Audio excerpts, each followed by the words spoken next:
Hey, what's up, guys? Welcome to the channel. UFC 270 is this Saturday. I'm so excited. In the main event, we have a heavyweight title unification bout between Francis Ngannou, the heavyweight champion, and interim champion Ciryl Gane. And this video is going to be my full breakdown and prediction. I've already done a prediction video for the co-main event, Brandon Moreno versus Davison Figueiredo. I'll put the link in the description if you guys want to go check that video out after this one. And also, guys, if you enjoy these prediction videos, do me a favor, make sure to like the video. I really appreciate it. Helps support the channel. And also, if you guys want to become a member, we have a new members-only Discord chat. We'll be messaging live during UFC 270 Saturday night. And also, I have the loyalty badges, the custom emojis, and also now a couple times a month, I will be privating for members only a couple random live streams a month. So if you guys want to become a member, the link is in the description. So if you look at this fight, this is one of the best heavyweight title fights we've seen in years. I don't think I've been this excited for a heavyweight title fight probably since Cain Velasquez versus Junior Dos Santos won. And that's not saying all those other title fights in between then and now weren't good. It's just the level of excitement for this one is off the charts. I believe most people are split in who they're picking for this fight. Half of you guys are picking Ciryl Gane, half of you guys are picking Francis Ngannou. And I don't think, anybody who's really confidently picking this fight, I believe is probably lying to you, because I truly believe it can go either way. I have determined my pick. It was kind of hard to get to. I'm not super confident, but I'm going to get to that in a minute. Let's look at the tail of the tape. You have Francis Ngannou, who's 35 years old. You have Ciryl Gane, who's 31 years old. They are both 6'4", and they both have an 83-inch reach. So if you look at Ciryl Gane's resume, he only has 10 pro MMA fights, which is just absolutely insane that he's already fighting for the UFC heavyweight title, and he's already the UFC interim champion. We'll talk about that in a minute. Just in 10 pro fights, and I think it's 7 fights in the UFC alone, and he's already became an interim heavyweight champion. He has 13 Muay Thai matches, so that kind of gives him a little bit of background. He's not, 10 fights, it sounds like limited experience, but he really has more combat experience than a lot of people give him credit for. And Ciryl Gane is a guy that I've had my eye on since he made his UFC debut. He just looks super impressive, and he looks like that heavyweight that a lot of us have been clamoring for years. Like, not that really heavy, slow 265er, but that kind of really muscular, strong, light on their feet, kind of like 250, 240 type guy. And Ciryl Gane, a lot of people are calling him the new age heavyweight. He came in the UFC and got 2 submissions. Then he defeated Tanner Boser by decision, which that has aged pretty well. Then he really started getting a jump up in competition immediately. He TKO'd Junior Dos Santos back in December of 2020 via TKO. Phenomenal performance. I know Junior Dos Santos complained a little bit that it was to the back of the head, but I think it was a perfectly legal shot. And to finish a former champion like Junior Dos Santos, super impressive for Ciryl Gane, and that was his first real big test in the UFC. Then he goes on to fight Jairzinho Rozenstruik February of 2021, just last year. And I know a lot of people complained about this fight and said it was boring, and I know it wasn't the most action-packed fight, but this really gave us a lot of information on Ciryl Gane. We knew what Jairzinho Rozenstruik was capable of, and the fact that Ciryl Gane was able to go out there and for the majority of the fight really just shut him down and pick him apart, it really gave a lot of people, hype for him in the future to potentially become a champion. I think a lot of people really started to get on the Ciryl Gane train at that point when he defeated Jairzinho. Then he took another step up and fought Alexander Volkov. And Alexander Volkov, he fought in June of 2021. And also, Ciryl Gane could have been the fighter of the year in 2021. 3 fights, 3 top quality opponents, and an interim heavyweight champion. But against Alexander Volkov, looks super impressive. I feel like he took some of the criticisms that he heard from the Jairzinho Rozenstruik fight, that he wasn't super aggressive, and he really turned up the heat in this Volkov fight. And Volkov is an excellent striker. Had some moments within the fight that he landed on Ciryl Gane, but again, Ciryl Gane just puts on a master class, wins by decision. But this was a lot more of an exciting fight than the Jairzinho Rozenstruik fight, even though I thought people overblew that Rozenstruik fight. I didn't think it was as bad as some people made it out to be. It's not like it was Derek Lewis versus Francis Ngannou, let's put it that way.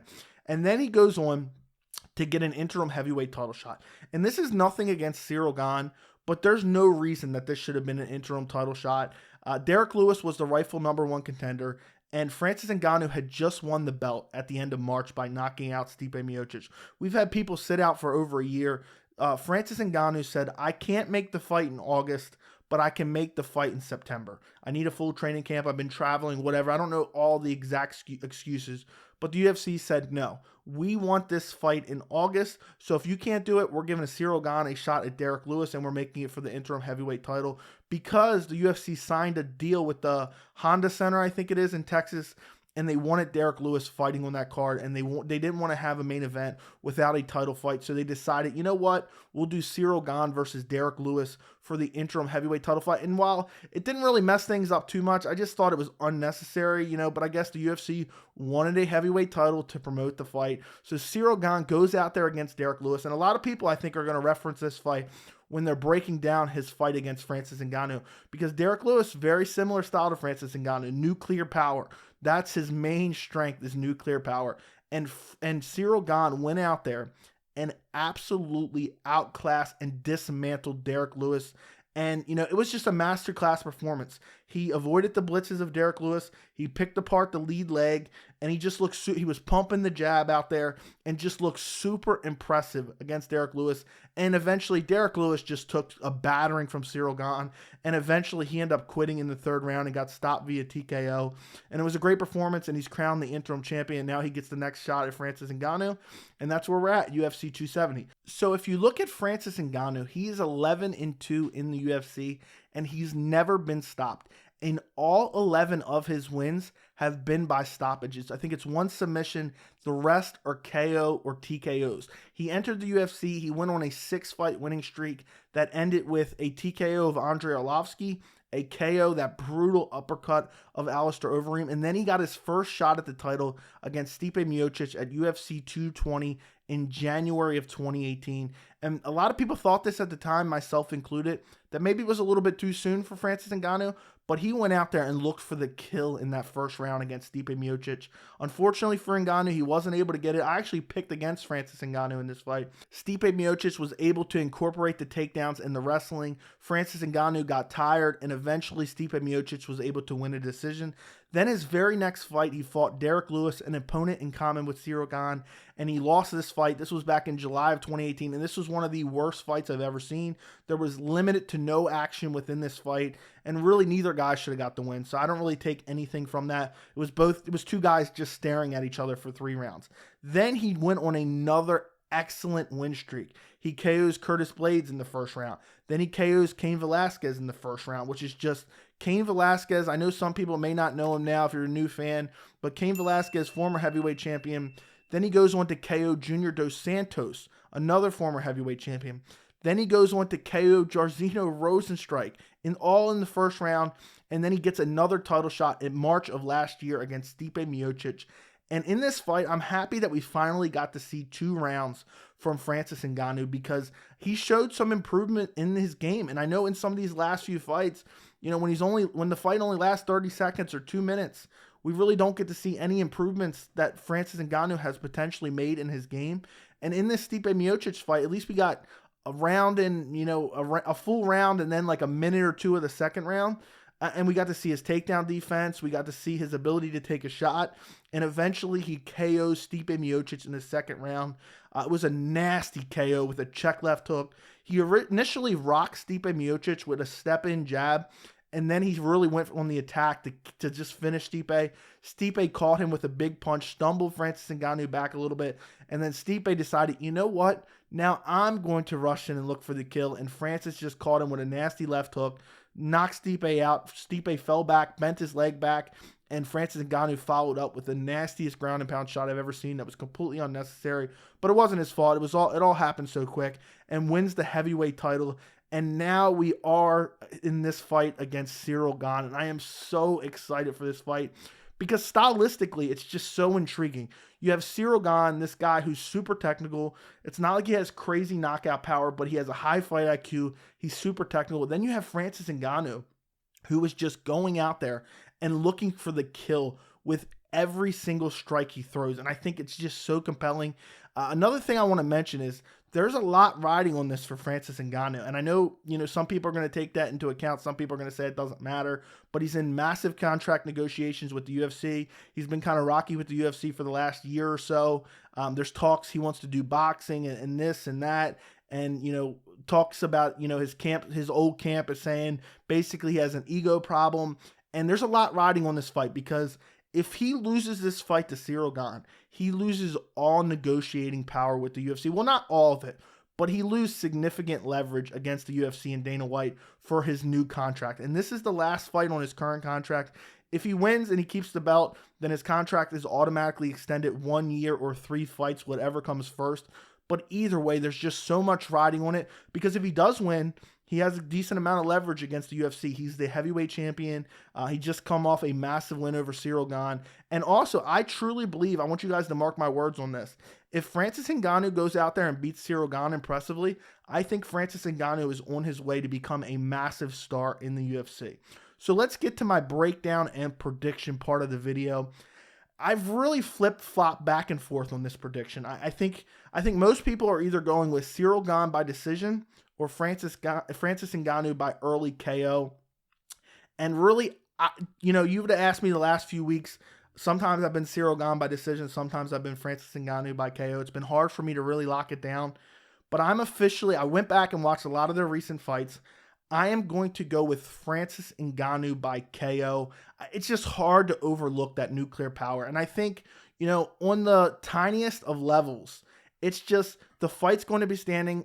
Francis Ngannou has 25 minutes to land one of his punches.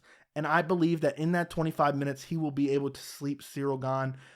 But I am going to go with Francis Ngannou third round TKO or third round KO, whatever you want to call it. And I really believe there are some holes in Ciryl Gane's game that I believe a lot of people are blinded to, because you're not used to seeing a heavyweight who's so light on his feet and so technical. We've seen in the Jairzinho Rozenstruik, when Ciryl Gane was being pushed backwards, Jairzinho Rozenstruik was coming very close to landing some of his bombs. And I know a lot of people are going to say, well, Ciryl Gane went out there and outclassed Derek Lewis. I know Derek Lewis and Francis Ngannou have similar styles, but I think Francis Ngannou is a whole different beast. I think he's far more athletic. I think he's far more well-rounded than Derek Lewis. And also, I just think just the volume of punches that he throws, where Derek Lewis really only throw 2 or 3 shots and look for a power punch to land. Francis Ngannou will spam like 7, 8 shots and just look for that kill shot. And in this fight, I really see Ciryl Gane coming out. I see him being a little bit tentative in this fight, because, we've talked about it in the past when you have a wrestler fighting a striker, that even if the striker's a little bit better, but because of the threat of the takedown, the wrestler's able to outstrike the striker, if that makes sense. We've talked about that before. And I believe just the threat of Francis Ngannou's power has an effect on Ciryl Gane and his ability to really let his hands go. Now, don't get me wrong. I think he's going to come out. I think he's going to try to pick his shots. I think he's going to try to jab Francis Ngannou's face off. But I just think that Francis Ngannou is far more well-rounded than people give him credit for, because we just haven't seen the sample size. He's in there for a minute. He's in there for 30 seconds. He's just KOing guys. But he's working on all facets of his game. I think Ciryl Gane, he has decent grappling. I think he's the better grappler. I think he's the better submission artist. But I don't believe he's going to be able to take Francis Ngannou down. I think Francis Ngannou, that's one of the main things that he's been focusing on, is his takedown defense. He showed it in the Stipe Miocic fight. And Ciryl Gane's not known as this amazing takedown artist or amazing wrestler. So I really believe that Ciryl Gane will mix it in, try to push Francis Ngannou against the cage and hold him there and beat him up. But I think Francis Ngannou's been working on it. I think he'll be able to find his way out of the clinch. I believe that eventually, when the third round comes, I believe by that point, Francis Ngannou will have chopped the legs of Ciryl Gane a bit. I see this fight, I see both guys trading a lot of leg kicks in this fight. And Francis Ngannou has some of the scariest leg kicks I've ever seen in my life. The way he was smashing Stipe Miocic's leg in the last fight was insane. I think he'll be throwing a lot. I think Ciryl Gane will be throwing a lot. And Ciryl Gane will switch to orthodox just so he can smash that lead leg, that outside lead leg of Francis Ngannou. And then he'll switch back to southpaw just so he can throw that liver kick to Ngannou. So I think it's going to be a tough test for Ngannou, and I'm really excited to see it. But I just think Francis Ngannou, as the fight goes on, he's going to chop the legs of Ciryl Gane. I don't think Ciryl Gane is going to be as active as he has been in his previous fights, just because he's worried about the athleticism, the speed, and the KO power of Francis Ngannou. And I really believe that if you don't play that game with Ciryl Gane, where you just let him kind of fight from the outside and dictate the pace, which I don't believe Francis Ngannou is going to do, I believe he's open for some shots. We've seen in the Jairzinho Rozenstruik fight, just a little bit, not a lot, when Jairzinho Rozenstruik would burst forward in those blitzes, he was very, very close to landing power shots, but he didn't do it enough. He didn't do it enough at all. I believe Francis Ngannou is not going to hang out on the outside. He's not going to hang out on the outside and just get picked apart by Ciryl Gane. He's going to wade in the danger and look for the KO. And Francis Ngannou is not a guy who's going to throw 2, 3 punches. He's going to wing 5 or 6 punches, and I believe eventually he is going to find the chin of Ciryl Gane and put him to sleep. I don't think it's out of the realm of possibility. Obviously, I told you guys I think it's close to a 50-50 fight as possible for Ciryl Gane to win the decision. That's what I would be betting on. If I was picking Ciryl Gane, I'd be picking him by decision. But I just don't believe he's going to be able to stop the forward momentum of Francis Ngannou. I think the ungodly nuclear power of Francis Ngannou is just an X factor in this fight, because Ciryl Gane is not going to be able to let his hands go in the same fashion that he let go against, say, an Alexander Volkov, because of the fear of the power. It's not the same as Derek Lewis. And I just really believe that eventually Francis Ngannou is going to find that kill shot and KO him in the 3rd round as Ciryl Gane starts to slow down a little bit. And I also don't see, a lot of people talk about Francis Ngannou doesn't have good cardio. There's no evidence of that. Maybe you could say he got a little pretty tired in the Stipe Miocic fight, but that was so long ago. That was, 4 years ago now? I don't think you can say he has bad cardio at this point. And also, Ciryl Gane's not a guy that's really going to dictate this high pace where he's going to be able to really exhaust Francis Ngannou. If anything, he's going to stay on the outside, chop the legs, teep kicks to the body, jab to the face. I think that's a very good prediction, to say Ciryl Gane can do that. I know Ciryl Gane is so good getting in and out of range. I know he's so light on his feet. I know he has such an arsenal of attack, and I know he has such a high fight IQ. And, I know it's an easy prediction to say, okay, Francis Ngannou is just going to land one and KO him. But I believe there's a lot of factors that come into play in this fight. I just really believe that Ciryl Gane does not fight as well as he has when he's moving backwards. But there hasn't been that fighter that's willing to really bum rush him and push him backwards like the way Francis Ngannou will be willing to do. And also, again, I think Francis Ngannou is far more well-rounded than people give him credit for. But I am so excited for this fight. Let me know what you guys think in the comments. Comment your prediction down below. Don't forget to like the video, and thank you so much for watching.